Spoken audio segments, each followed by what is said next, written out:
Child sexual abuse, which is also kind called child molestation, it is a form of child abuse in which an adult or older adolescent uses a child for sexual stimulation. हमारी society का एक भ्रम है कि लड़कों का sexual assault नहीं होता या लड़कों पे सेक्सुअल एब्यूज नहीं किया जाता, पर सच इससे कहीं ज्यादा विपरीत है। सेक्सुअल असॉल्ट किसी पर भी हो सकता है, no matter what is your age, sexual orientation और gender identity. Child sexual abuse का ग्लोबल प्रेवलेंस लड़कियों में भी देखा गया है और लड़कों में भी। लड़कियों में जहां इसका परसेंटेज 19.7 है, लड़कों में इसका प्रतिशत 7.9 यानी 7.9% एस्टिमेट किया गया है। लड़कों का सेक्सुअल अब्यूज, जैसे कि हमारे दिमाग में ख्याल आ सकता है कि जो कि बिल्कुल ही नया है, generally sexual abuse is always connected with girls and not with the boys.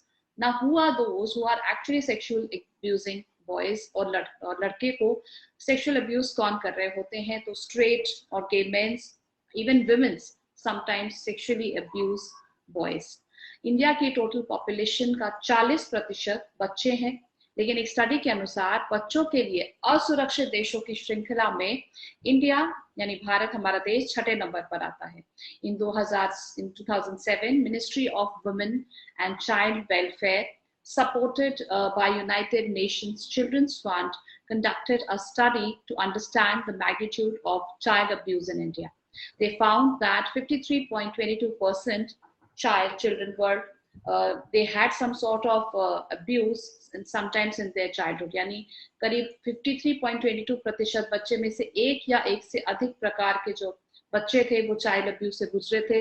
इनमें अब्यूज होने वाले लड़कों का जो प्रतिशत था वो सरप्राइजिंगली लड़कियों के प्रतिशत से ज्यादा था।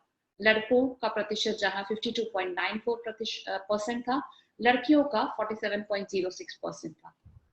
केरला के एक रिपोर्ट के अनुसार सेक्सुअल अब्यूज के केसेस में 17% जो विक्टिम्स हैं वो लड़के थे।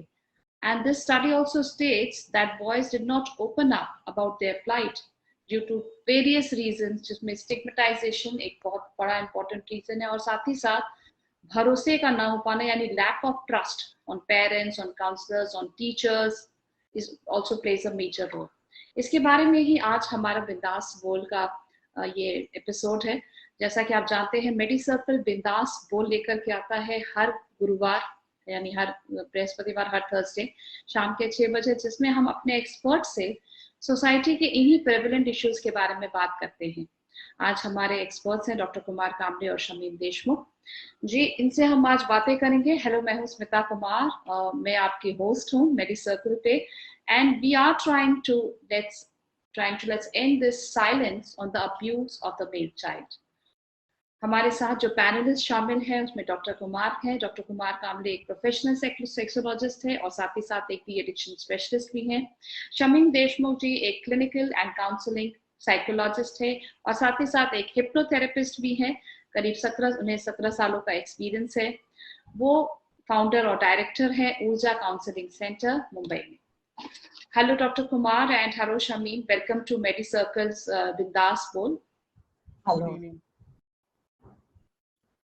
जैसा कि आज के शो का टॉपिक है कि let's end the silence on the abuse of the male child, सबसे ज्यादा जो चाइल्ड सेक्सुअल अब्यूज के केसेस हैं वो 5 से 11 साल के बच्चों में दर्ज होते हैं। Both boys and girls are equally at risk of sexual abuse. तो डॉक्टर कुमार, आपसे जानना चाहूंगी सबसे पहले कि चाइल्ड सेक्सुअल अब्यूज होता क्या है, and are there any particular group of children that are at an increased risk of child abuse? Child sexual abuse कहे या सेक्सुअल अब्यूज के बेसिक जो एक डेफिनेशन या परिभाषा हम कहेंगे, कंसेप्ट इतना ही है कि किसी की पर्सनल सेक्सुअल प्राइवेसी की रिस्पेक्ट ना होना, इसे हम सेक्सुअल अब्यूज कहेंगे जी। मतलब जो सेक्सुअल प्राइवेसी है वो किसी भी आयु वर्ग की हो, चाइल्ड की ही नहीं तो किसी भी आयु वर्ग की हो, उसकी रिस्पेक्ट ना होना। अब ये रिस्पेक्ट ना होना किस तरीके से एक्सप्रेस हो सकता है? तो पहला तरीका है फिजिकल, कि एक्चुअली शारीरिक तौर पर टच किया गया है, प्राइवेट पार्ट्स को टच किया गया है असुरक्षित तरीके से, अनसेफ तरीके से, इनअप्रोप्रिएट तरीके से। वो किसी भी तरह हो सकता है, बट उसे टच किया गया है दूसरे उस व्यक्ति को। और दूसरे कई इनडायरेक्ट तरीके होते हैं, जैसे बात क्या करते हैं, इनअप्रोप्रिएट वे से दूसरे की सेक्सुअल प्राइवेसी को इररिस्पेक्ट किया गया है, मतलब रिस्पेक्ट ना दी गई है। तो बात करने के तरीके से हो सकता है। तो बात करने के तरीके में इनअप्रोप्रिएट तरीके का मैसेज भेजना भी हो सकता है। एक और तरीका होता है कि इनअप्रोप्रिएट तरीके के मैसेजेस में पिक्चर्स भेजे जाते हैं और वो देखने लगाए जाते हैं। तो ये अलग अलग तरीके जो है ये दूसरे की सेक्सुअल प्राइवेसी को डिस्टर्ब करते हैं, रिस्पेक्ट नहीं देते हैं, इंटरफियर करते हैं।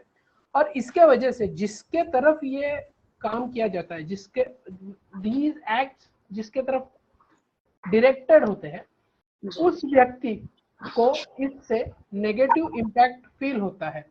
वो कोई भी तरीके का नेगेटिव इम्पैक्ट फील हो सकता है, अनकंफर्टेबल फील हो, या उसे शाइनेस महसूस हो, या लज्जास्पद लगे, या फिर उसे उसके वजह से डर लगे या गिल्ट लगे।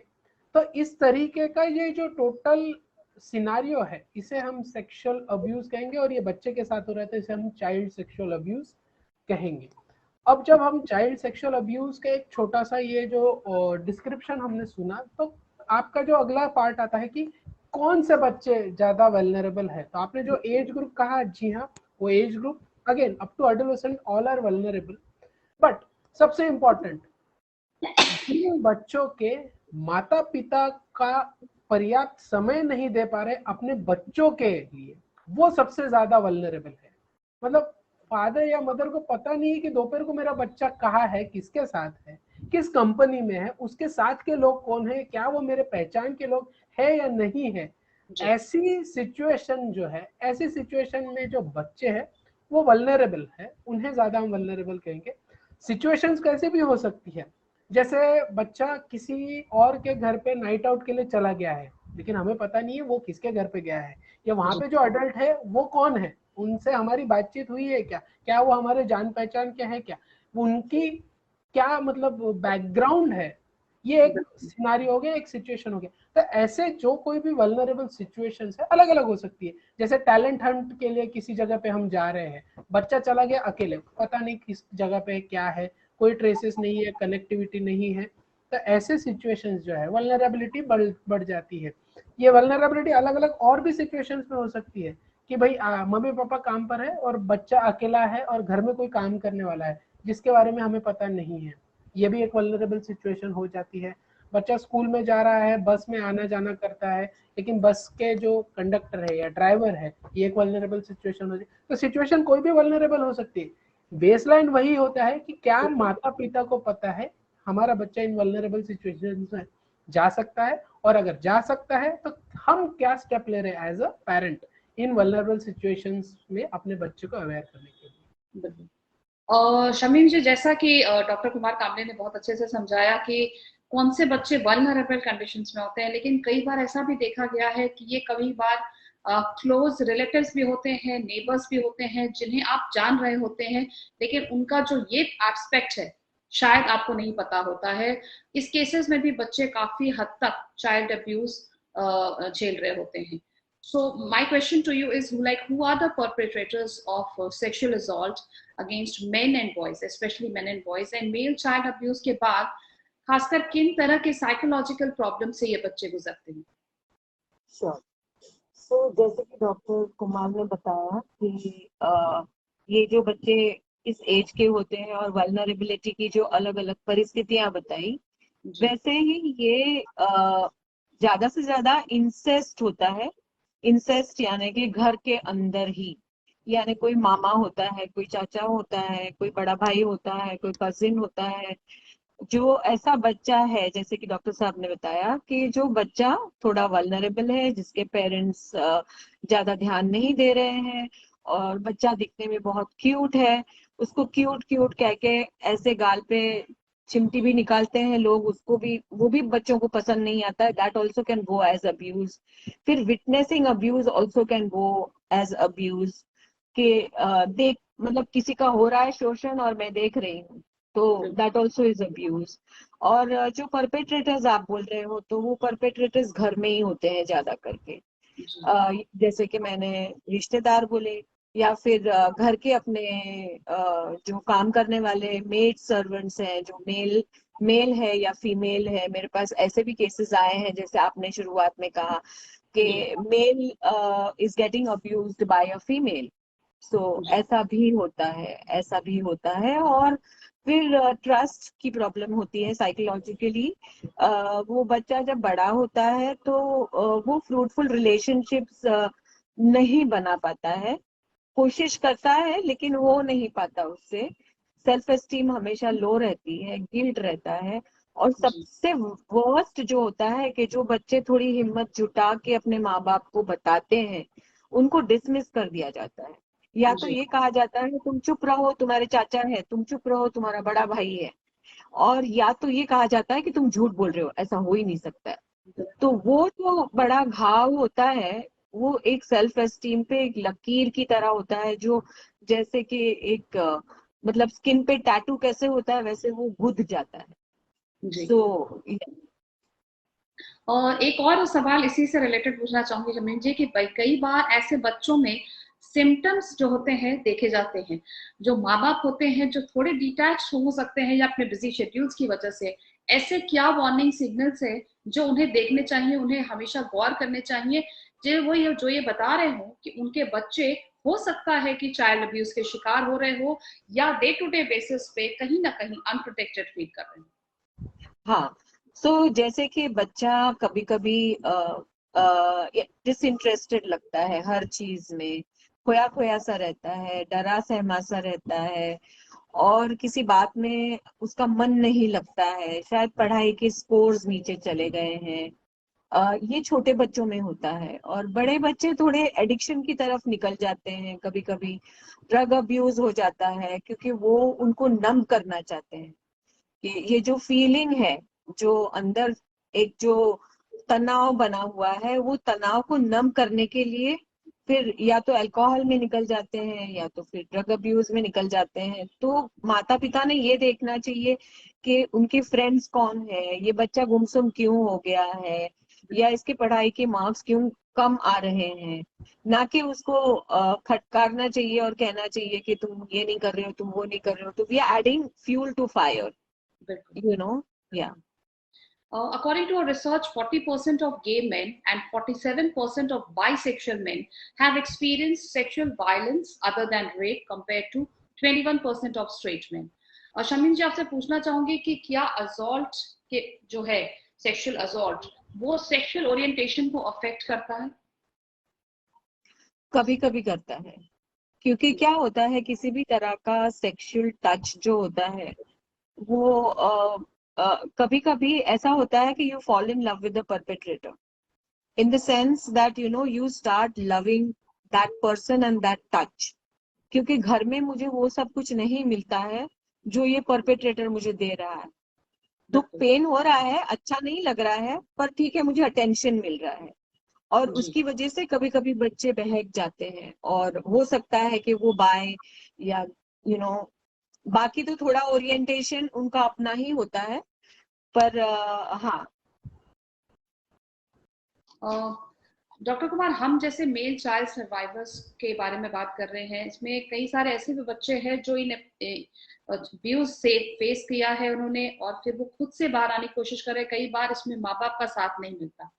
तो ऐसे मेल चाइल्ड सर्वाइवर्स को या ऐसे विक्टिम्स को हम कैसे सपोर्ट कर सकते हैं और इस तरह के चाइल्ड अब्यूज को रोकने के लिए क्या कर सकते हैं सोसाइटी लेवल पे? ये आज के दिन में भी इंडिया जैसे डेवलपिंग कंट्री के लिए एक काफी बड़ा क्वेश्चन मार्क है, क्योंकि जहां माँ बाप ही खुल के अपने बच्चों का साथ नहीं दे पा रहे होते हैं। So what is the role of counselling that place in this kind of assault जो कई बार बच्चे फेस कर रहे होते हैं? जी डॉक्टर खान। काफ़ी सारे इसमें चीज़ें इम्पोर्टेंट है, लेकिन सबसे पहले तो क्या मसले वो बच्चा फेस कर रहा है, उन मसलों से शुरुआत करके फिर गहराई तक जाना चाहिए तुरंत, क्योंकि बच्चे भी कंफर्टेबल नहीं होता है। धीरे धीरे जो सरफेस पे पहले दिख रहा है उसे डील करते करते धीरे धीरे अंदरूनी तौर पर जो जो परेशानी है, और मैम ने बहुत अच्छे से बताया कि क्या क्या परेशानी हो सकती है। एडिक्शन का प्रॉब्लम है तो एडिक्शन पहले ट्रीट कीजिए, बिल्कुल। और फिर धीरे धीरे गहराई में जाके ऑब्वियसली जैसे जैसे बच्चा ओपन अप होगा उन उन चीजों के साथ उसको जो मसले हैं उनके साथ डील करने के लिए उसके जो, और जो एक चीज बहुत बेहतर तरीके से मैम ने बताई थी कि वो जो डील करने का तरीका है उसे हमें सुधारना पड़ेगा। ऑब्वियसली जो हुआ है वो इम्पैक्ट वो पोछा नहीं जा सकता, वो एक टैटू की तरह खुरेद कर उस जगह जम जाता है। तो जो इम्पैक्ट के बाद जो असर दिख रहा है और उस असर के साथ डील करने के जो तरीके हैं उन तरीकों को धीरे धीरे सुधारने के हिसाब से काउंसलिंग चलेगी, और जो भी परेशानी वाले तरीके हैं उनमें सुधार धीरे धीरे लाया जाएगा। कई बार मतलब एडिक्शन ये अलग से प्रॉब्लम हो जाती है, असली मसला तो दूर ही रह गया है, एडिक्शन को डील करने में कई सारा समय निकल जाता है, या उनकी जो पर्सनैलिटी जो डेवलप हो गई है उसमें कुछ गड़बड़ी के पैटर्न्स दिख रहे हैं, तो उन गड़बड़ी के पैटर्न्स को एड्रेस करना। तो ये अलग अलग मतलब जो हमें सरफेस पे दिख रहा है वहां से शुरुआत करना है, और उस तरीके से उन उन चीजों को डील करना है। फिर अलग अलग काउंसलिंग की टेक्निक्स जिस तरह की जरूरत पड़ेगी उस तरह की जरूरत के हिसाब से टेक्निक्स का इस्तेमाल, और ऑन द लार्जर पिक्चर उनके पर्सनल लाइफ में उनके खुद के साथ जो है एक समन्वय बिठाना, या कहते हैं बैलेंस लाना, उनका खुद का पर्सनल बैलेंस लाना, उनके सोशल लाइफ या रिलेशनशिप के स्तर पर बैलेंस लाना, और उनके जो ओवरऑल फिर आगे चल के जो कुछ भी करियर है या ऑक्यूपेशन है उसमें हर जगह की, क्योंकि इम्पैक्ट होता है आपका, अगर मेंटल हेल्थ इम्पैक्टेड है तो हर जगह पे हर लेवल पे उसका असर पड़ना है। तो धीरे धीरे हर लेवल पे हमें किस तरीके से क्या अगर कुछ परेशानी दिख रही है तो वहां पे उस तरीके का इंटरवेंशन हमें प्रोवाइड करना पड़ेगा। It will be different, psychological intervention होगा तो साइकोलॉजिकल की जरूरत पड़ेगी, बायोलॉजिकल तो बायोलॉजिकल, सोशियोलॉजिकल तो सोशियोलॉजिकल, लेकिन हर जगह पे इंटरवेंशन की जरूरत पड़ेगी। हाँ, बट एज ए सोसाइटी जब तक हम बातचीत नहीं करेंगे कि भाई ये होता है, इसके वजह से ये असर पड़ता है, और ये टालने के लिए हमें क्या करना है, और अगर हो गया तो क्या करना है, इन सारी चीजों पे अलग अलग लेवल्स पे हमें बातचीत करके अवेयरनेस जो है, जैसे आज हम बात कर रहे हैं, दिस इज वन एग्जाम कि हम एक अवेयरनेस के तौर पर ये डिस्कशन हो रहा है। तो ये हर लेवल पे इंटरवेंशन की जरूरत पड़ेगी। मैम तो और बहुत सारी चीजें ऐड कर सकती है इसमें, क्या क्या मतलब इन स्पेसिफिक इंटरवेंशंस की। जी शमीम जी, यहाँ पर एक ऑडियंस का सवाल लेना चाहूंगी। उनका कहना है कि वो 40 साल की महिला है और उनका जो 11 साल का बेटा है जो हाल में ही बहुत परेशान था, पेरेंट्स के रूप में वो काफी डर गए थे कि उनके एब्सेंस में उनके केयर टेकर द्वारा ही उसके साथ एब्यूज किया गया है। ऐसे केस में उन्हें क्या करना चाहिए? काउंसलर के पास ले जाना चाहिए, और बहुत सारी टेक्निक्स होती है। जैसे एडोलेसेंट बच्चा है तो हम ड्राइंग एनालिसिस लेते हैं, हैंड राइटिंग एनालिसिस लेते हैं, और फिर उसके आधार पे बच्चे को क्वेश्चंस पूछते हैं, और इस तरह से पूछते हैं ताकि उसको ऐसा लगे नहीं कि वो जज हो रहा है, या उसको ऐसे डीप पॉइंटेड क्वेश्चंस नहीं पूछते हैं। बहुत ही सेंसिटिविटी से, संवेदनशीलता से इसको हैंडल करना पड़ेगा। और इतना ही नहीं तो शायद रैपो बिल्डिंग में और समझने में ही 2-3 सेशंस जा सकते हैं। सो या रिसर्चर्स हैव कंक्लूडेड कि जो चाइल्डहुड ट्रॉमा होता है, it is not only because of physical abuse, but बहुत सारे अलग अलग तरह के अब्यूजेस हैं, इमोशनल, सेक्सुअल और इवन एक्सीडेंटल, जो बच्चों में डिस्ट्रेस को बढ़ाते हैं और साथ ही साथ उनके एडल्टहुड के जो रिलेशनशिप्स होते हैं उसकी जो नींव होती है उसको भी मजबूत नहीं होने देते। When these abused children, जो भी हमारे दोस्त जो चिल्ड्रन को जो अब्यूज कर रहे होते हैं, they try to form adult romantic relationships, they can be affected by anxiety, depression and poor self-esteem. Some have no sexual desire, others may have a big high sex drive. The history of abuse can also test the partner's limits of patience and understanding. तो शमीम जी, male child abuse happened जो भी पहले हो चुका है, यानी past में हो चुका है, एडल्ट रिलेशनशिप्स को कैसे अफेक्ट करता है? सो जनरली ट्रस्ट इश्यूज होते हैं, बहुत ज्यादा ट्रस्ट इश्यूज होते हैं। वो किसी पे जल्दी से भरोसा नहीं करेंगे, क्योंकि बचपन में वो कैसे डील हुआ है उसके ऊपर ये आधारित है कि वो कैसे उसको आगे लेगा। अगर डिसमिस किया गया है पेरेंट्स से तो जी बहुत ज्यादा नेगेटिविटी होगी, बहुत ज्यादा एंगर होगा, मतलब वो पेरेंट्स से भी एंगर होगा और वो मतलब ओपन अप करने के लिए भी डिफिकल्ट है। जैसे हम छोटे बच्चों के ग्रास रूट लेवल पे पेरेंट्स को गुड टच बैड टच वाला टॉक देते हैं, तब जब हम बताते हैं तो औरतें आती है मेरे पास रोते हुए और कहती है कि मेरे साथ ये हुआ है, मेरे साथ ये हुआ है, पर मर्द जल्दी से नहीं आते हैं। जी इनफैक्ट एक ही फैमिली के दो बच्चे अगर हैं, एक फीमेल है और एक मेल है, तो female will come for therapy but the male will put it under the carpet and जी let it be there only, और फिर उसको नम नम नम नम करते करते फिर वो पता नहीं वो कितनी उसके ऊपर परतें जमा हो जाती है और फिर वो कहाँ से कौन सा स्वरूप ले लेगा, वी डोंट नो।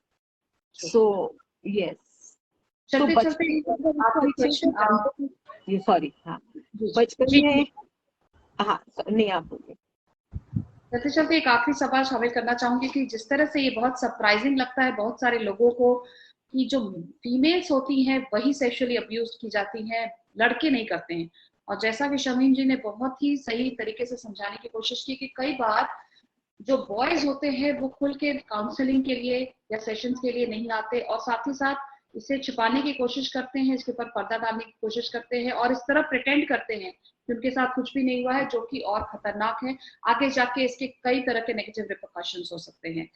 एक आखिर में एक सवाल शामिल कर रही हूँ शमीम जी। मेरे बेटे के साथ एक ऑडियंस है, उनका कहना है कि उनके बेटे के साथ कुछ साल पहले ही सेक्सुअल अब्यूज किया गया था और तब से उनका बेटा मेंटली बहुत डिस्टर्ब रहता है। उसकी मदद के लिए इन्हें क्या करना चाहिए? बच्चे की एज क्या है? बच्चे की एज 6 साल है। ओके, हाँ तो प्ले थेरेपी यूज करना चाहिए और बच्चे को जितना हो सके उतना बहुत ज्यादा ध्यान देना, उसको बहुत ज्यादा प्यार करना और बहुत you have to be very very sensitive with that child and in all ways try and protect him from all whatever that is happening.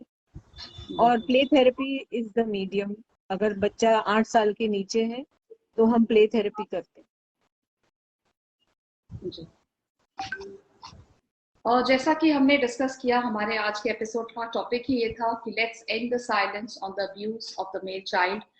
Male child का जो भी अब्यूज हो रहा है सोसाइटी में, चाहे वो इंटरनल चाहे एक्सटर्नल, पेरेंट्स को खासकर एक बहुत महत्वपूर्ण भूमिका निभाने की जरूरत है ताकि वो आगे आकर के अपने बच्चों की सहायता कर सके। ये इतना डेलिकेट स्टेज है, only parents can actually help them.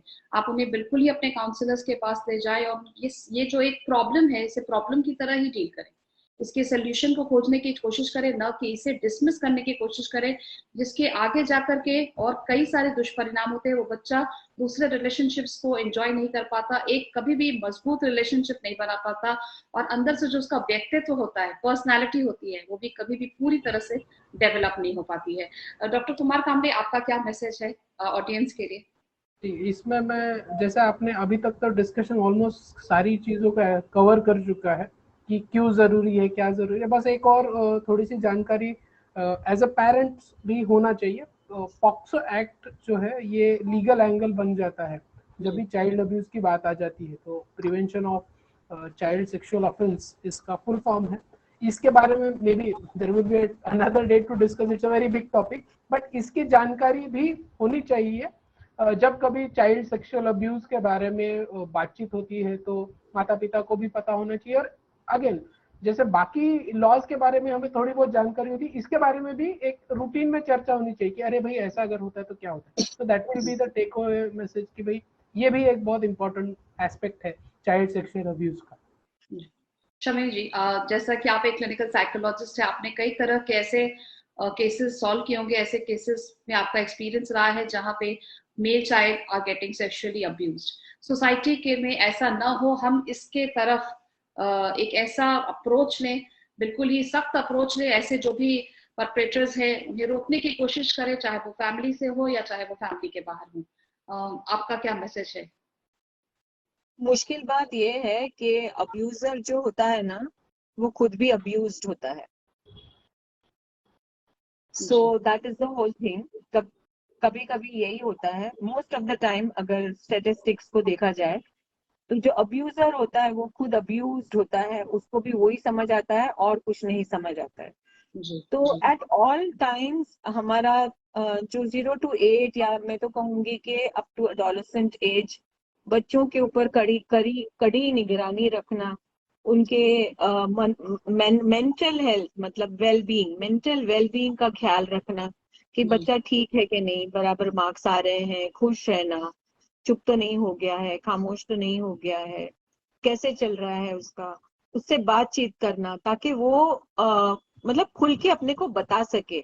वो ट्रस्ट माँ बाप ने बच्चों का जीतना चाहिए ताकि बच्चा मतलब आके बता सके कि मेरे साथ ये गलत हुआ है या बिल्कुल मेरे साथ ये हुआ है, मैं क्या करूं। कभी कभी अथॉरिटेटिव जो पेरेंट्स होते हैं वो, शायद अभी अथॉरिटेटिव पेरेंट्स का जमाना नहीं रहा है, पर अभी जो परमिसिव पेरेंटिंग की स्टाइल है उसमें लोगों के पास वक्त नहीं है। बिल्कुल लोग एडवर्टीजमेंट देख के वो बड़ा सा कैडबरी बार लेके बच्चे को देके उसको खुश कर देते हैं, पर अपना समय नहीं दे पाते हैं। शायद उनकी भी अपनी अपनी मजबूरियां होती होंगी, बिल्कुल पर बच्चा अगर है तो रिस्पॉन्सिबिलिटी से उसको बड़ा करना चाहिए, बस इतना मैं कहूंगी। जी। सो धन्यवाद आपका डॉक्टर कुमार कामले और शमीम देशमुख जी, आपका भी। आप मेरी सर्कल पे आए और आपने मेल चाइल्ड अब्यूज के बारे में कुछ फैक्ट्स भी शेयर किए और साथ ही साथ पेरेंट्स को ये एडवाइस भी दिए कि किस तरह से अगर आपके बच्चे इस तरह के शिकार हो रहे हैं शायद सेक्सुअल अब्यूज के, तो उन्हें आपके क्या स्टेप्स लेने चाहिए और किस तरह से आप अपने घर में एक हेल्दी एटमोसफेयर बना सकते हैं, एक ऐसा एटमोसफेयर बना सकते हैं जहां बच्चे आपके आपके पास आकर खुलकर अपने प्रॉब्लम्स डिस्कस करें। ऐसा कोई बैरियर ना हो आपके बच्चे और आपके पेरेंट्स के बीच में, बिकॉज ये सबसे इंपॉर्टेंट है। किसी भी समस्या की शुरुआत एक्चुअली नॉन कम्युनिकेशन से होती है। जहां कम्युनिकेशन नहीं होता है वहीं प्रॉब्लम्स होते हैं। मैं इस वीडियो के थ्रू आप जो भी पेरेंट्स इसे सुन रहे होते हैं, यही दरख्वास्त करूंगी, रिक्वेस्ट करूंगी, please try to talk to your child, have a good communication with your child so that if he or she is in pain, he and she would be the first one to come and tell you, and you are the savior of your child. So आप अपने बच्चों के साथ ऐसा ही व्यवहार करें। आप जैसे डॉक्टर शमीम जी ने बिल्कुल सही कहा, चॉकलेट्स ला करके हम अपने बच्चों को दे रहे हैं लेकिन वो कीमती समय नहीं दे पा रहे हैं। आप अपने ही समय से थोड़ा सा समय अपने बच्चों के लिए भी निकालें और ये जो कम्युनिकेशन गैप है उसको दूर करने की कोशिश करें। अगर आपको ये वीडियो पसंद आया है तो जरूर इसे शेयर करें ज्यादा से ज्यादा अपने ग्रुप में, अपने अपने पियर्स में, ताकि मेल चाइल्ड अब्यूज जो कि एक बड़ा प्रॉब्लम बनते जा रहा है इंडिया के लिए, उसको रोकने की तरफ कोशिश में हम कोई एक हल्का सा भी कदम उठा सके। Thank you for joining and thank you for watching. Thank you.